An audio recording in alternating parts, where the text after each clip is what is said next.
Class 6 বইয়ের 51 নম্বর পেজটা খোলো।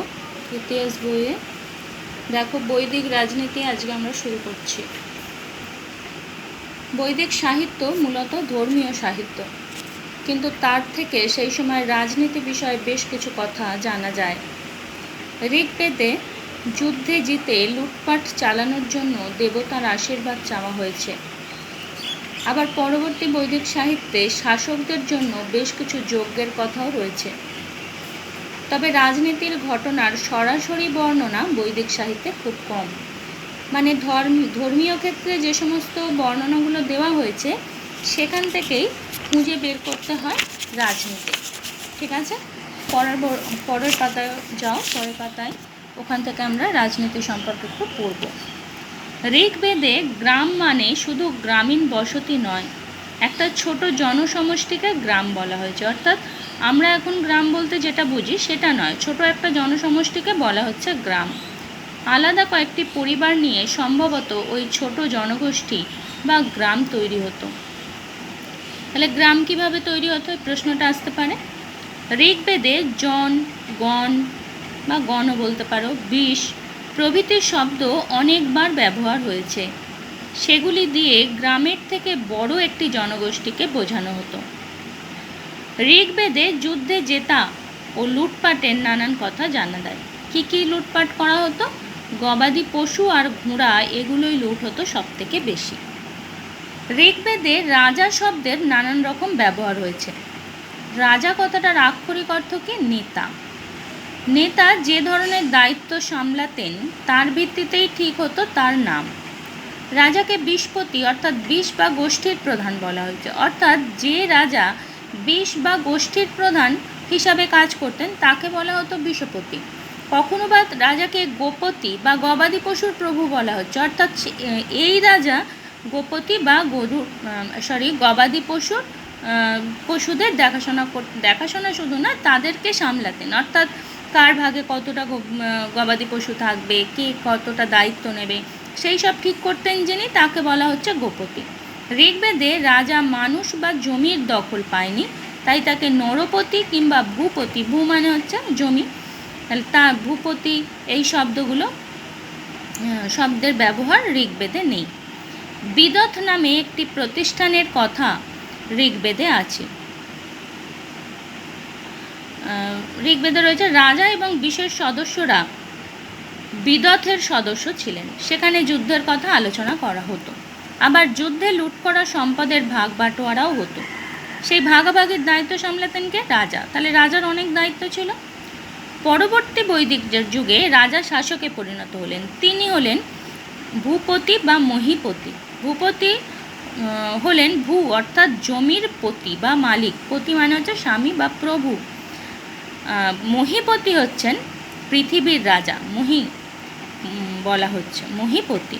রাজ্যের প্রজার বা জনগণের প্রধান হিসাবে রাজার উপাধি হলো নৃপতি বা নরপতি। তাহলে দেখো রাজার একটু একটু করে পরিবর্তন হচ্ছে, যখনই তার দায়িত্বের পরিবর্তন হচ্ছে তখন তার নামেরও পরিবর্তন হচ্ছে।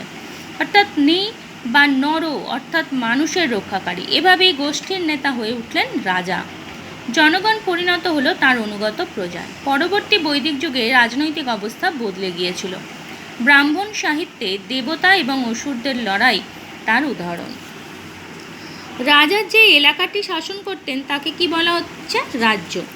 পরবর্তী বৈদিক যুগে উপজাতি বা গোষ্ঠীর নামে অঞ্চলের নাম হতে থাকে, যেমন কুরু, পাঞ্চাল ইত্যাদি। এভাবে অঞ্চল থেকে প্রাথমিকভাবে রাজ্যের ধারণা গড়ে ওঠে। একটি নির্দিষ্ট অঞ্চলের ওপর দখল থাকলে তবেই কেউ রাজা হতে পারত। ধরা হতো সেই অঞ্চলের মানুষেরা ওই রাজার শাসন মেনে চলবে। শাসন কাজ চালানোর জন্য রাজার কিছু কর্মচারী থাকবে। আর কি থাকবে? অবশ্যই সেনাবাহিনী থাকবে। তা না হলে রাজা তো তার যে নির্দেশ বা তার যে আদেশ সেগুলোকে কার্যকরী করতে পারবে না। রাজার কথা এলেই প্রজারও কথা এসে পড়ে। রাজা যে অঞ্চলে শাসন করতেন সেখানকার বাসিন্দারাই তার প্রজা। প্রজা না থাকলে রাজার শাসন চলবে না। রাজা কাদের শাসন করবে? প্রজাদের। তো প্রজাদের সমস্যা মেটাবেন রাজা, তার বিনিময়ে প্রজারা রাজাকে মেনে চলবে। এটাই ছিল সেকালের নিয়ম। প্রাচীনকালে রাজা হওয়ার অনেক উপায় ছিল। কী উপায়ে রাজা হবে, মানে তারও তো একটা প্রসেস আছে, যে কোনো কাউকে তো রাজা বলা যায় না, তাহলে সবাই রাজা হতে চাইবে। কেউ যুদ্ধে জিতে রাজা হতেন, আবার কেউ বা রাজার ছেলে হিসাবে পরবর্তী রাজা হতেন। কখনো বা গোষ্ঠীর সবাই মিলে নিজেদের মধ্য থেকে একজনকে রাজা হিসাবে বাছাই করত। রাজারা অনেক সময় পুরোহিতদের পরামর্শে নানান রকম যজ্ঞের আয়োজন করতেন, যেমন অশ্বমেধ যজ্ঞ, রাজসূয় যজ্ঞ, বাজপেয় যজ্ঞ। তোমরা এই পুরনো যে রামায়ণ মহাভারতগুলো এই লকডাউনের সময় দেখাচ্ছিল, সেগুলো যদি দেখে থাকো তাহলে, বা এখনও অনেক চ্যানেলে হয়তো দেখাচ্ছে, আমি জানি না, যদি ওগুলো দেখো তাহলে ওখানে তোমরা এই যজ্ঞগুলোর নাম পাবে। যুদ্ধে যাওয়ার আগেও কিছু যজ্ঞ হতো, যুদ্ধ ফিরে এসেও যজ্ঞ করতেন রাজারা। যজ্ঞের মধ্য দিয়ে রাজারা নিজেদের ক্ষমতা জাহির করতে চাইতেন। শাসকদের জন্য নানান রকম যজ্ঞ এবং অনুষ্ঠানের কথা পরবর্তী বৈদিক সাহিত্যে বলা হয়েছে। শাসনের কাজে সাহায্য করতেন যারা, তাদেরকে কি বলা হতো? রত্নীন। রাজার একার পক্ষে তার শাসন কার্য চালানো সম্ভব নয়, তাহলে যারা সাহায্য করতেন তাদেরকে বলা হচ্ছে রত্নীন। হয়তো এদের থেকেই পরে মন্ত্রীর ধারণা এসেছে। পরবর্তী বৈদিক যুগে বিদথের কথা পাওয়া যায় না, তার বদলে সভা সমিতির গুরুত্বের কথা জানা যায়। সভাতে বয়স্ক ব্যক্তিরা যোগ দিতেন, গোষ্ঠীর সবাই সম্ভবত সমিতির সদস্য ছিল। সমিতিতে নানান রকম রাজনীতি বিষয়ে আলোচনা করা হতো। এই পর্যন্তই আজকে পড়া, কিন্তু 52 পাতার টুকরো কথাটা তোমাদের রয়েছে, তাই ওইটা একটু আলোচনা করে দিচ্ছি। দেখো, পরবর্তী বৈদিক সাহিত্যে এক জায়গায় রাজা হওয়ার একটা গল্প আছে। দেবতা ও অসুরদের মধ্যে যুদ্ধে প্রতিবারই দেবতারা অসুরদের কাছে হেরে যেতেন। চিন্তায় পড়ে দেবতারা জেতার উপায় ঠিক করার জন্য বসলেন আলোচনায়। বোঝা যায় কোনো রাজা না থাকার জন্যই দেবতাদের এই পরিণতি। এবার দেবতারা রাজা খুঁজতে লাগলেন। সবাই একমত হয়ে দেবতাদের মধ্যে সেরা বীর ইন্দ্রকেই রাজা বাছলেন। ইন্দ্র দেখতেও বেশ ভালো ছিলেন, তাই সবাই তাকে রাজা মেনে নিলেন। কিন্তু এবার দেবতারা ইন্দ্রের নেতৃত্বে জয়ী হতে থাকলেন। ভালো না গল্পটা? হ্যাঁ, এটা মনে রেখো, এটা পরীক্ষার জন্য খুব একটা ইম্পর্ট্যান্ট নয়। দেখলাম তোমাদের টুকরো কথার পিছন থেকে এই পাতাটা বলা হয়েছে।